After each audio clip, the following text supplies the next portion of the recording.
देश एक बार फिर से कोरोना वायरस के बढ़ते मामलों की चपेट में आता दिखाई दे रहा है। केंद्रीय स्वास्थ्य मंत्रालय के अनुसार फिलहाल भारत में कुल 1010 एक्टिव केस मौजूद हैं। इनमें से 6 लोगों की मौत हो चुकी है। महाराष्ट्र में 3, केरल में 2 और कर्नाटक में 1 की मृत्यु हुई है। पिछले कुछ समय से कोरोना के मामले धीरे धीरे कम हो रहे थे, लेकिन अब एक बार फिर से इनमें तेजी देखने को मिल रही है, जिससे स्वास्थ्य विभाग और सरकारें सतर्क हो गई हैं।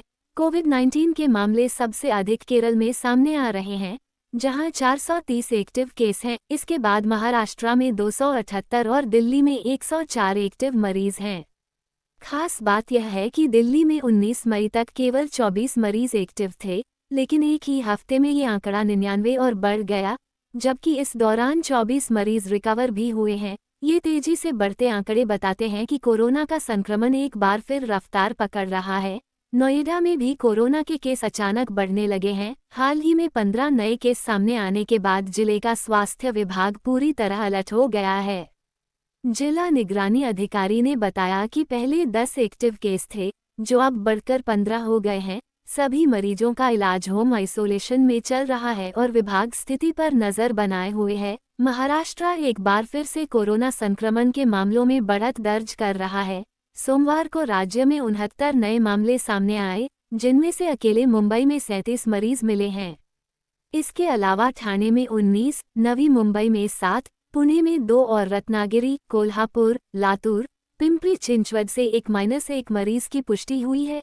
इससे राज्य में कुल एक्टिव केस बढ़कर 278 हो गए हैं। स्वास्थ्य विभाग के मुताबिक लोगों को सतर्कता बरतने की सख्त जरूरत है। महाराष्ट्र और केरल के अलावा कई अन्य राज्यों में भी कोरोना के नए केस दर्ज किए गए हैं। गुजरात में 76, कर्नाटक में 34, राजस्थान में 11, हरियाणा में 8, आंध्र प्रदेश में 4, तमिलनाडु में 3, मध्य प्रदेश में 2 और छत्तीसगढ़, तेलंगाना, गोवा में 1-1 मरीज सामने आए हैं। कई राज्यों में मौतों में भी इजाफा हुआ है, जिससे स्थिति को लेकर चिंता बढ़ रही है। बढ़ते मामलों को देखते हुए देश के विभिन्न राज्यों के अस्पतालों में कोविड वार्ड फिर से तैयार किए जा रहे हैं। खासकर दिल्ली, पटना, मुंबई और अन्य बड़े शहरों में हॉस्पिटल अलर्ट पर हैं।